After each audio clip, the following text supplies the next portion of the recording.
zein hizkuntzako interpreteak. Bideo hontan, deialdiko 5. eranskina azalduko dugu. Zein hizkuntzako interpretei dagozkien oinarri espezifikok jasotzen dituen atala. Kolektibo honen kasun, meritu lehiaketan bitartez 14 lanpostu eskainiko die, bai?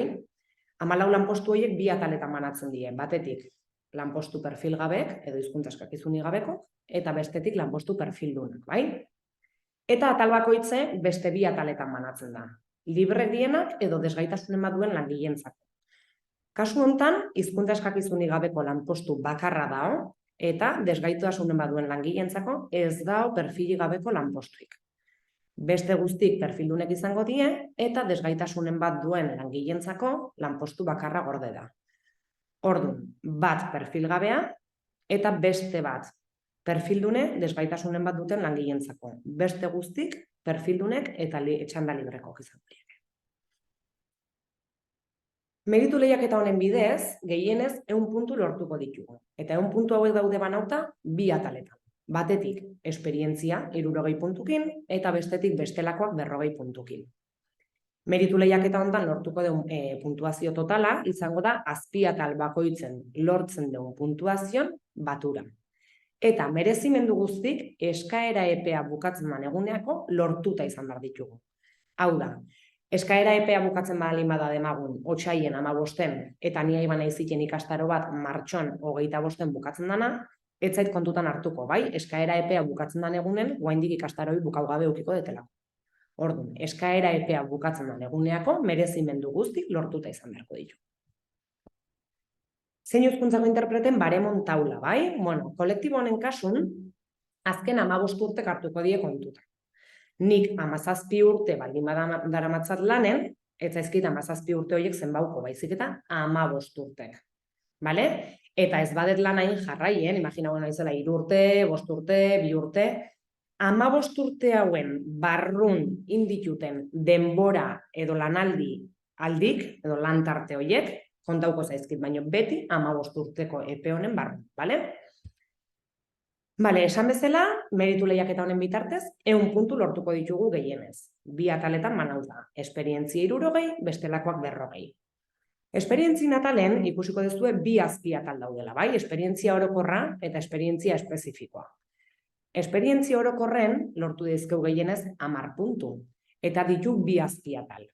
Batetik, zenbauko zaigun edozein administrazio publikotan zein hizkuntzako interprete bezala indako lan esperientzia, 10 puntu, eta bestetik titulartasun pribatuko ikastetxetan indako esperientzia beti zein hizkuntzako interprete bezala, bale? Kasu hontan, gehienez 5 puntu. Bale, nik edozein administrazio publikotako atalen 10 puntu baldin baditut, eta titulartasun pribatuko ikastetxetan gehiena lortzen badet, 5 puntu baldin baditut, ez zaizkit 15 puntu zenbauko, bai? Zergatik, esperientzia orokorrak 10 puntu balioko dolako gehienez. Nik 15 baldin baditut, 10 kontoko zaizkit. 20 baldin baditut, 10 kontoko zaizkit, bale? Orduan, eta hau taula guztien zehar errepikatzen da, badaude hor puntuak eta muga batzuk, gehiago baldin badaukete, muga arte zenbauko zaiten. Bale? Bale, esperientzien barrun dauko gero espezifikoa. Hau da, Eusko Jaurlaritzako hezkuntza saileko ikastetxe publikotan indako esperientzie. Bai, kasu hontan 50 puntu gehienez. Ikusiko duzuen bezala, ikastetxe publikotan lanen gaudenoi, ikastetxe publikotako lan esperientzie 2 aldiz zenbauko zaigu. Batetik zenbauko zaigu edozein administrazio publikotako esperientzia balitz bezala, 00/55, eta bestetik zenbauko zaigu esperientzia espezifikoa balitz bezala, bai? 0/255. Orduan, publikan lanen gaudenoi, saritxo bat edo emateko modu bada, bale? Bale, bestelako natalen sartuta, 40 puntu lortu ditzazkeula hemen gehienez, ditugu 2 azpiatal. Batetik, zerrendatan eotea, eta bestetik formakuntza. Bale, zerrendatan eotea 13 puntu, baina ez da zerrendatan eta 13 puntu, ez. Hor daude 2 irizpide, bai? Batetik bai izango da zerrendatan eote utxe, hau da, zerrendatan zaude, 3 puntu. Zein hizkuntzako interpreten zerrendatan, ez edo zein zerrendatan. Zein hizkuntzako interpreten zerrendatan izena mandaba gaude, emango zaizkigu 3 puntu. Eta, azkeneko 5 urtetako birbaremazio prozesun baten baremau baldin badeu, emango zaizkigu 10 puntu. Kasu hontan gehienez, lehen esan dugun bezala, 13 puntu lortuko ditugu, bale? Bat, zerrendatan nao, 3 puntu. Bi, azken 5 urtetako birbaremazioetan baremaude zerbait, beste 10 puntu, bale? Formakuntzan atala ikusiko duzuen bezala, 4 ataletan banatzen da. Batetik daukeu, kategorien sartzeko baldintza gisa alegatzen ez dien titulazioak. Hau da, nik hezkuntza laguntzako espezialista bezala, baldintza bat da gizarte integrazioko goi mailako teknikari tituloa izatea, bai? Orduan nik tituloi dauket, tituloi ez zait zenbauko, baldintza dalako, bai? Bete beharreko baldintza bat. Orduan, tituloi ez zait zenbauko. Baina nik baldin baditut beste ikasketa batzuk, adibidez gradu bat, diplomatura bat, bai? Hor zehaztuta daude, horiek bai zenbauko zaizkit. Zuen kasun, atal hontan gehienez lortuko ditugu 10 puntu, eta titulu bakoitzeko emango zaizkigun 5 puntu.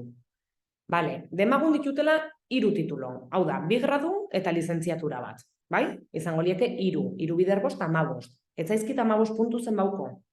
Gehienez 10 puntu lortu daizketelako. Osea, 2 eukitzea nahikoa da, maksimoa lortzeko, 10 puntu lortzeko. Bale? Bale, bestelako titulazioz aparte, gero daukeu etengabeko prestakuntza, formakuntza, kursioak, bai, bakoitzek nahi dezuen bezala deitu, baina atal hori, bai. Kasu hontan, gehienez 15 puntu lortuko ditugu. Eta daude zehaztuta ordu tarte batzuk. Nik ikastaro bat baldin badauket, 15 ordukoa, sartuko litzake lehenengo ordu tarte, bai? 10 eta 30 ordu bitarteko ikastarotan. Kasu hortan, emango zait puntu bat. 2 ikastaro ditutela ordu tarte hortakok, emango zaizkit 2 puntu. Bale? Urrengo ordu tarte izango da 31 eta 80 ordu bitartekok. Kasu hortan emango zaizkit 2 puntu. Eta azkeneko ordu tartea, 81 ordutik gorako ikastarok. Kasu hontan, 4 puntu. Kontutan hartu formakuntza atalen, orduan eta formakuntza gehiago, puntuazio gehiago izango deula. Baino, ezin deula 15ko muga gainditu. Osea, nik 15 puntu lortu, 17 puntu lortu, edo 20 puntu lortu, kasu, 3 kasu hauetan, 15 puntu bakarrik zenbauko zaizkit, bai? Muga hor daolako jarreta, 15etik gora, denoi 15 puntu zenbauko zaizkit. Bale, hizkuntzan ezagutza, bai? Kolektibo honi hizkuntzan ezagutza kontutan hartuko zaizkio, eta hartuko da kontutan ingelesa, alemanera eta frantsesa. Bale, kasu hontan, segun eta zen maila dauketen, puntuazio bat edo beste emango zait. B2 maila, Europako referentzi marko bateratuko B2 maila edo goragokoa baldin badauket, puntu bat eta erdi emango zait. Hizkuntza bakoitzeko. Ze esan nahi da honek, ni baldin badauket B2 maila inglesen eta B2 maila frantsesen, 2 titulo bezala, osea, 2 hizkuntza die, 2 titulo bezala zenbauko zaizkit, orduan izango nituzke 3 puntu. Bale? Eta gero B1 maila. B1 maila baldin badauket, emango zait puntu bat baita hizkuntza bakoitzeko. Baldin badauket B1 inglesen, B1 frantsesen eta B1 alemanieran, emango zaizkit 3 puntu. Eta kontutan hartu, beti 4 puntu lortuko ditutela gehienez atal hontan. Bale.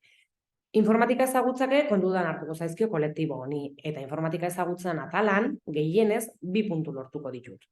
Hor daude zehaztuta ziurtagiri batzuk, eta ziurtagiri bakoitzeko 1,5 emango zaigun. Bale?